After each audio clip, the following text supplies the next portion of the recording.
Hi, I'm Mika Albania Osharal and welcome back to my channel.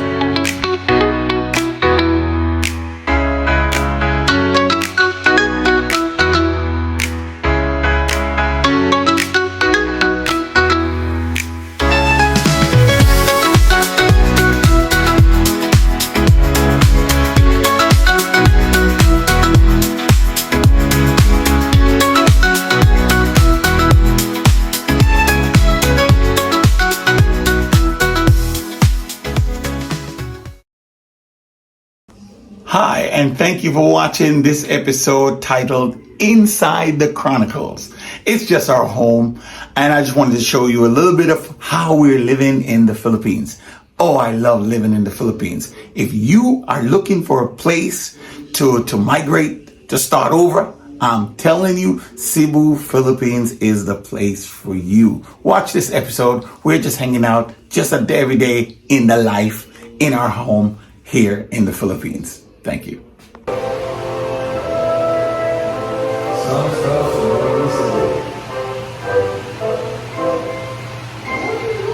I'm just videoing something. Alright guys. No. I just started.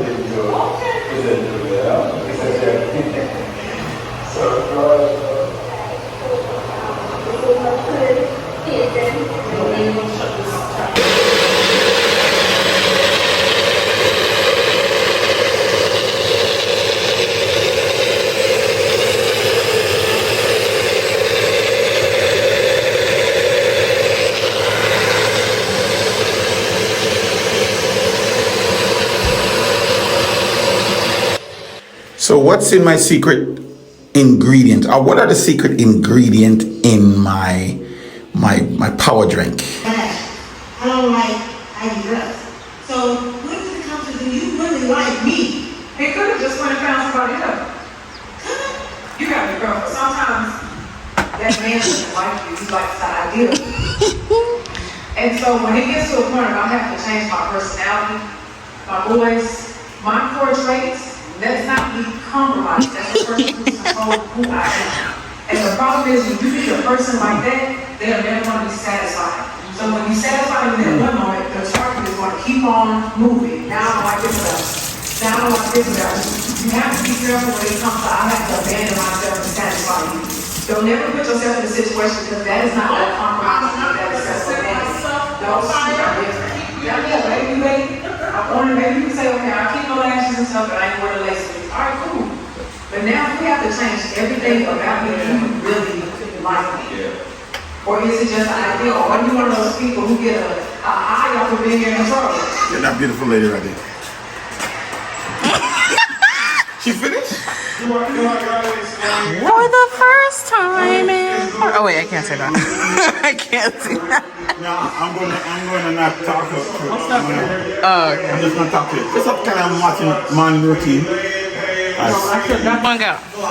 Just to make sure you're getting good footage, man. The footage of mommy watching.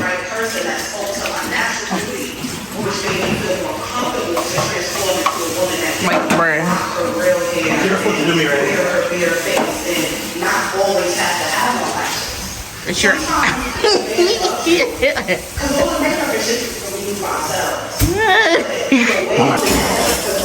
Kasha, stop eating up the thing.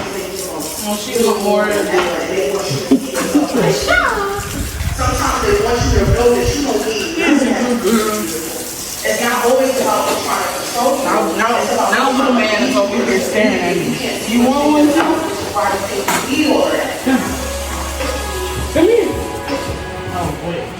And children, we want to compromise in a relationship. But if you meet a guy and you got a lace on, fingernails, eyelashes, some makeup, and you dress a certain type of way, I don't want to be on this video. I don't like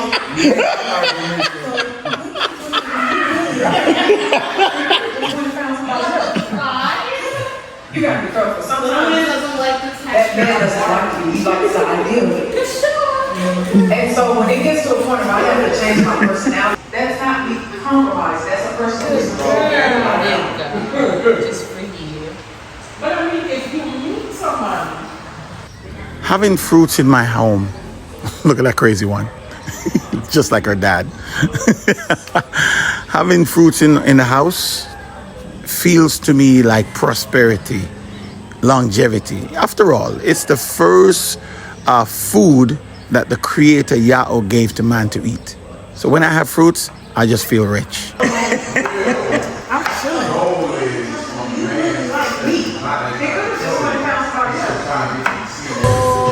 Kasha? Hey, man?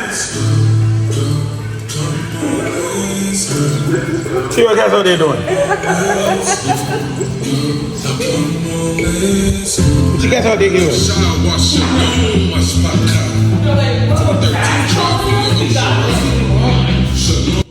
Being a husband and a father and a provider, the expectation sometimes can be one-sided. You know, like the man goes out and he kills, he hunts and he kills and he brings home the bacon, aka the meat.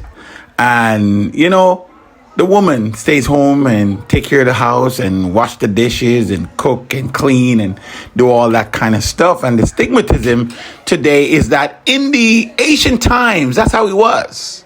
The man owned everything, right? The man owned the house, he owned the children, he owns the property, he owned the wife. He pretty much owns everything. The woman understood the assignment, right? Today, we live in a different world.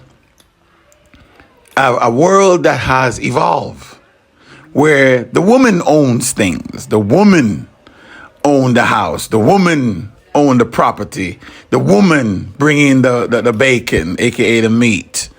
The woman brings the money in. The woman pays the bills. And in some cases, the woman makes more than the man. And so what do you do in this society that the paradigm has shifted? How do you operate? Well, you can go back to the former way of life and you can tell a woman, sit down and be barefoot and pregnant. Or you can be the man that you're supposed to be. The woman created by Yahweh, the Creator, is created to be a helper, an incubator. You know, a woman makes things nice. You know, you give them a house, they give you a home. You know what I mean? You bring in the food, they give you a meal. You know, make the place nice. They're like the roses on the flowers. You know what I mean? And so we as men has to take back our rightful place of being the leader in the family. And that's hard when you have the women are now trained to go out and do what the man do. I mean, you look at the world today. Women are flying jets, they're fighting wars, they're in the workplace. And I'm not against all of that. I'm just saying the paradigm has shifted. So now we're in a place now where we have to look at it from a different perspective in terms of understanding the role. Does that mean that the man no longer is the man?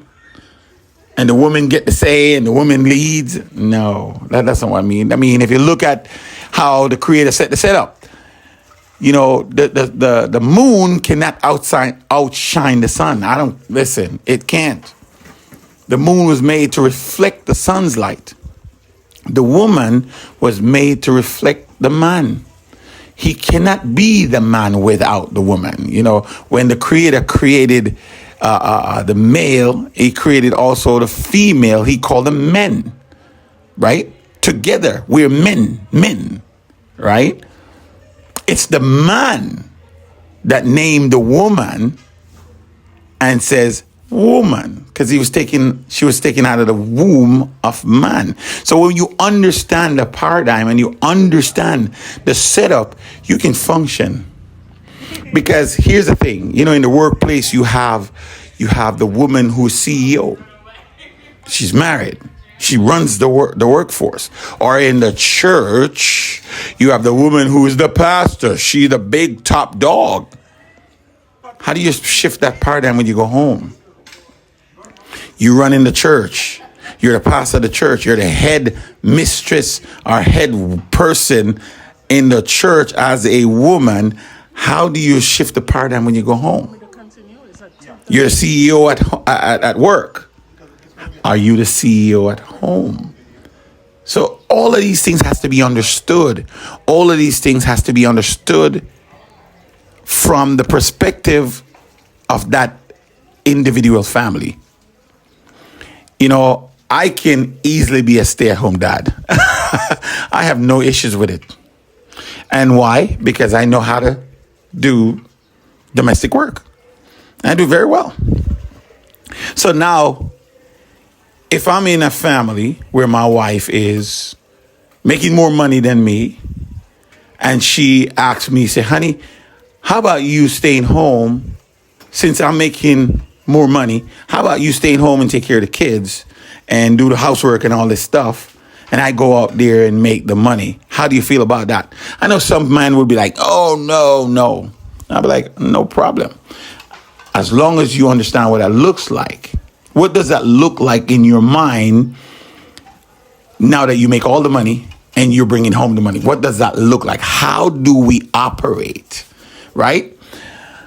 I remember back in the States when my wife was working as equal as me. We were paying the mortgage together, doing everything together. I was making a little bit more money than her at the time, but I still needed her. I still needed her money to help out with the bills. So one day when she decided, well, you know, I got a raise and things were looking better for me, she decided, you know, she wants to be a stay-at-home mom. And we had to have that talk. We had to have a sit down because at the end, you have to know exactly what it means before you enter into a covenant with someone or a contract with someone or an agreement with someone. You need to know. You need to know all the plays. You need to know all the moves. You need to know everything. So I knew what that looked like for me in my mind, what a stay-at-home mother looks like. Because I grew up with one. My mother was a stay-at-home mom. I grew up. I see it. I know what it looks like. I had an idea of what that looks like, how it functions. But my wife was never a stay-at-home mom. She was a single woman living on her own, calling her own shots, having her own apartment, doing her own thing, come and go as she please. Very damn well, please. But once we got married, things changed. I moved into her apartment. Which, did it make me lesser of a man? No. I moved into her apartment. Her apartment was nice. At the time, I was living at home with mama. It just makes better sense. Not only financially, it makes better sense just, you know, us being together as boyfriend, girlfriend at the time, and then we end up getting married, and a year later I bought a house.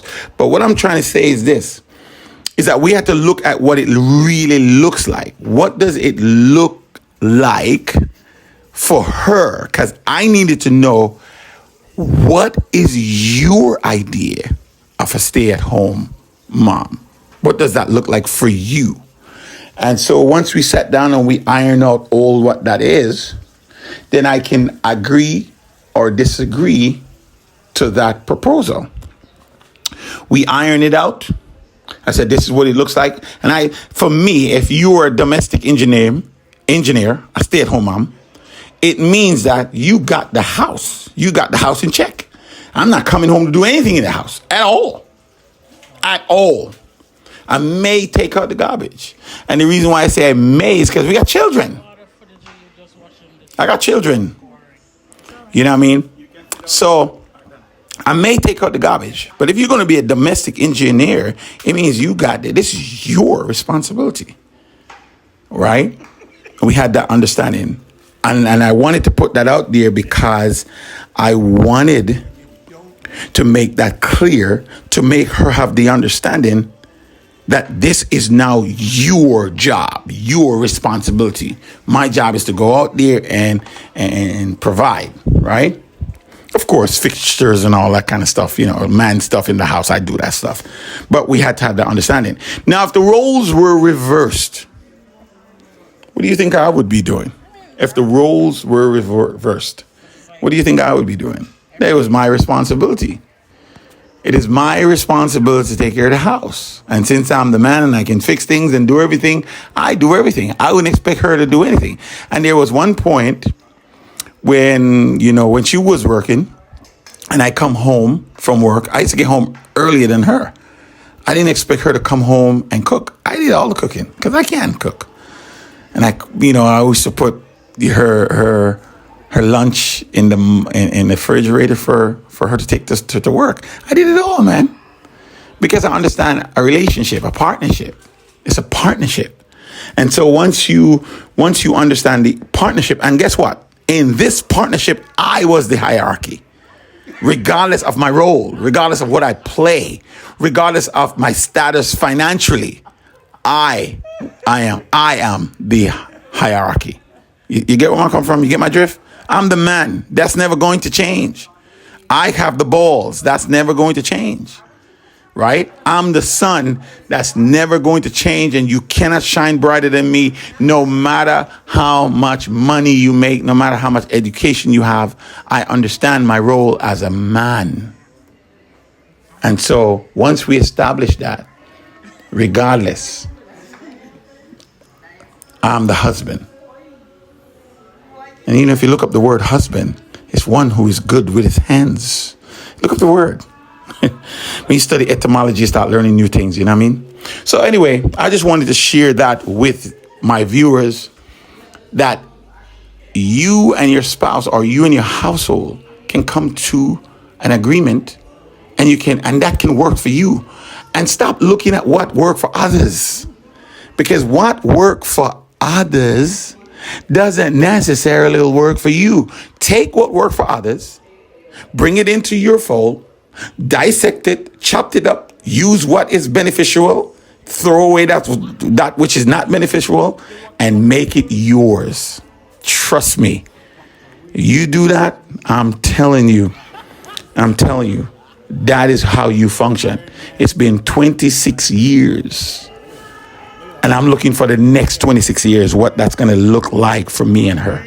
Because my love for her has grown more and more and more over the years. I love her more every day. Can't stop looking at her. Can't stop lusting after her. I love her. I like her. I want to be around her. I want to be with her. I want to be, you know what I'm saying? I don't want to get too graphic here, but yeah. Because I decided that. I made that decision. I decided to love her. That means my love is not conditioned on her behavior. Right? Now I can make decision based upon her behavior. And I can say I don't want to be a part of that or whatever the case may be. But I've made a decision that I'm going to be with this woman. And we're going to overcome whatever, come what may. We're going to overcome it. And that's how we last 26 years and going, because I've decided in my heart that I chose to love her, and it doesn't depend on her, that I choose to love her. And once she understood that and she made the choice to love me, look, man, what do you have in the middle? 26 years of love, pain, hurt feelings, happiness, joy, all these things boil up in one. The come and go moods, the up and down. I'm not feeling you right now. I'm not liking you right now. Oh, I want to be with you right now. Oh, I want to love you right now. Oh, I want some distance right now. All of these things, when you be able to capture that and put that on a canvas and look at it, and you can learn from it and have the experience from it. Oh my God. I'm telling you guys. I'm telling you. Now go experience love, man, because that's what it's about. And hey, listen, I have a talk show that's coming. Not a talk show, but a podcast. Understanding through experience. I'm looking forward to get this thing up and going. I was waiting to actually get it going while I move to my new place. Now that we move and settle in a little bit, I want to get this thing going. Let me know if you would like me to air it here on this platform, Now Living in the Philippines, or do you think I should have the own platform for that, for the podcast? All right, which means I have to start from scratch and get a YouTube channel for that. And if so, Will you help me to get it to 1,000 so we can monetize this bad boy and get it going out there? Because, hey, man, I'm living in the Philippines, and you know the laws here. I got to make money, right? I got to work. I got to do some to provide for my family.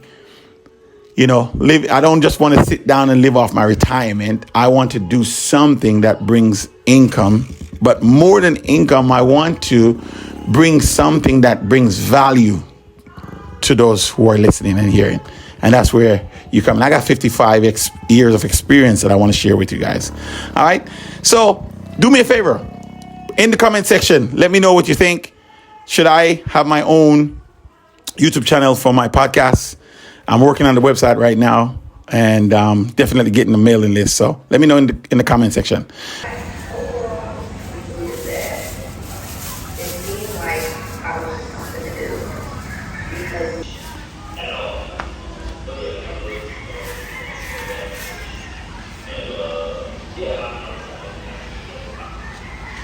Zoom in on the shit.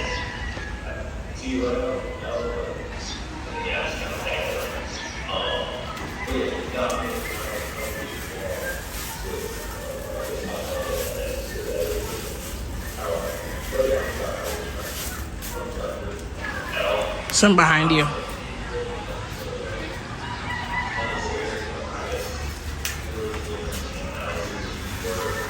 And one up there, and that's it. 2, 3 up here. You can't even see the 3. Wait, oh, I thought that was a leaf.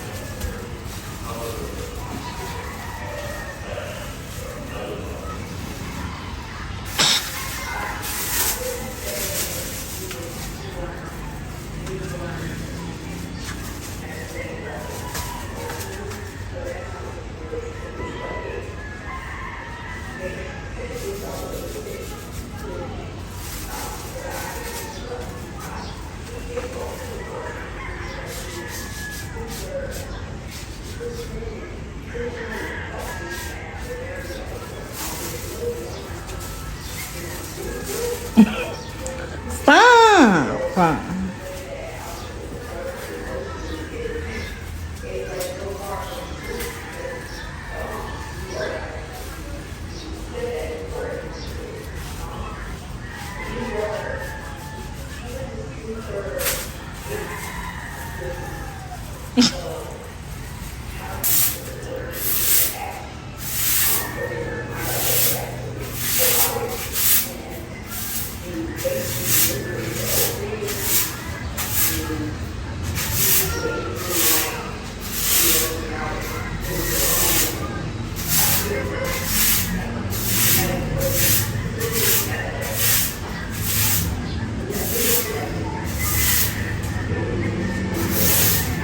Come behind me.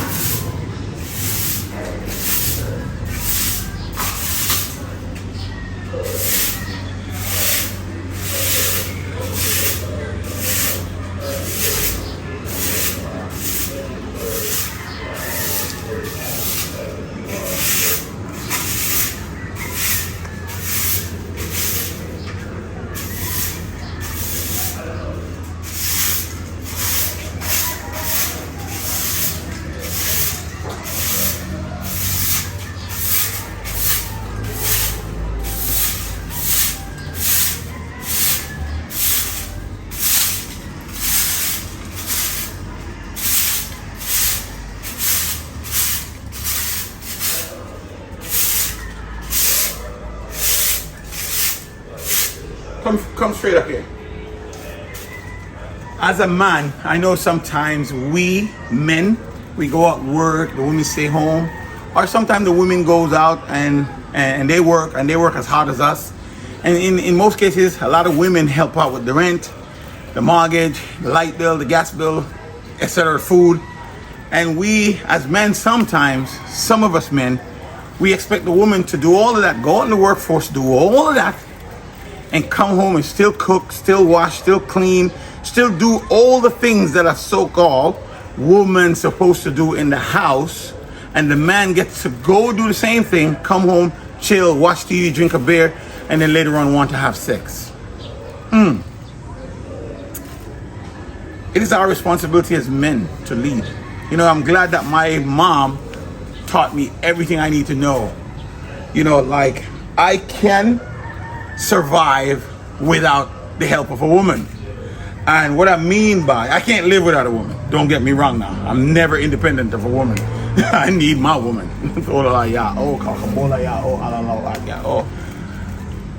But I can live independent of a woman in a sense where I can cook for myself.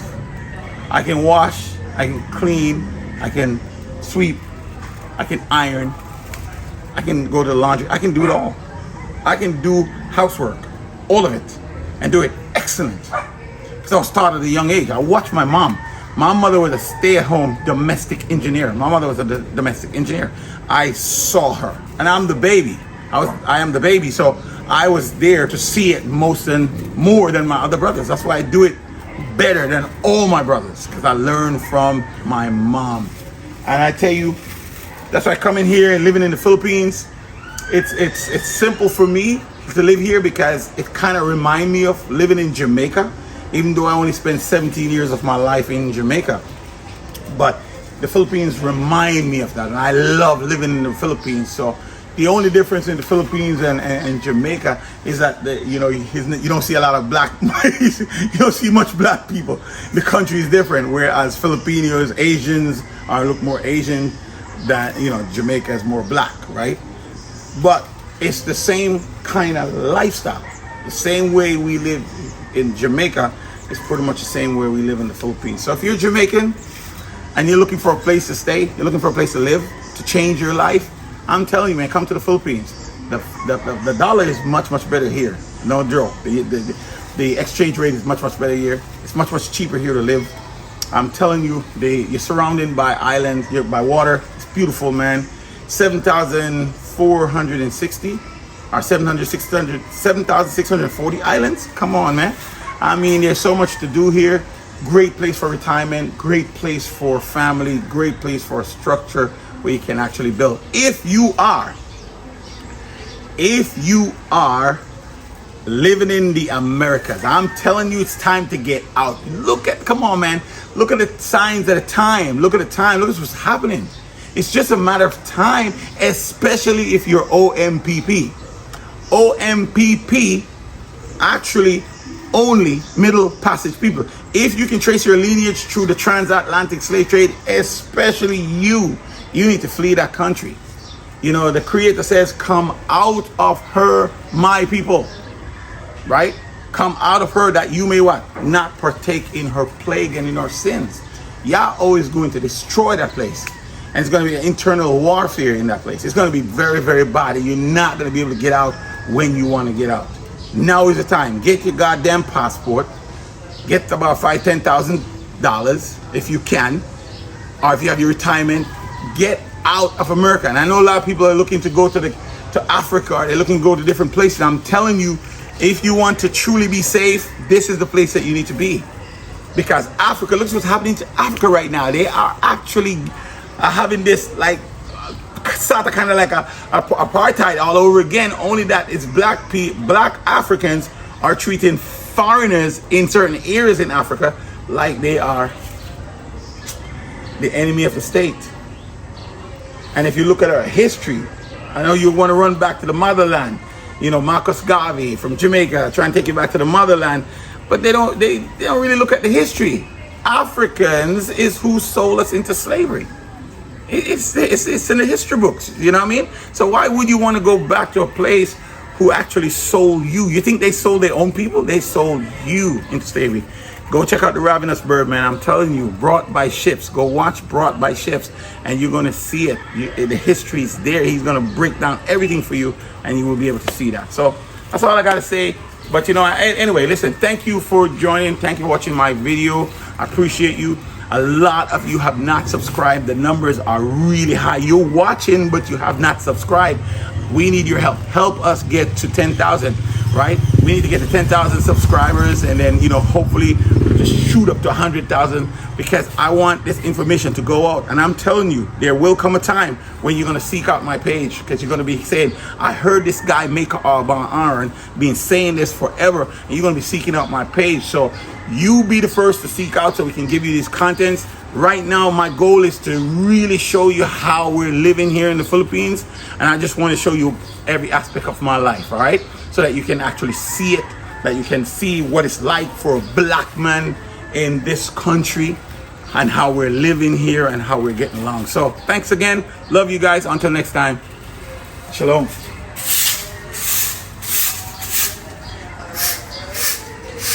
Are you sweating?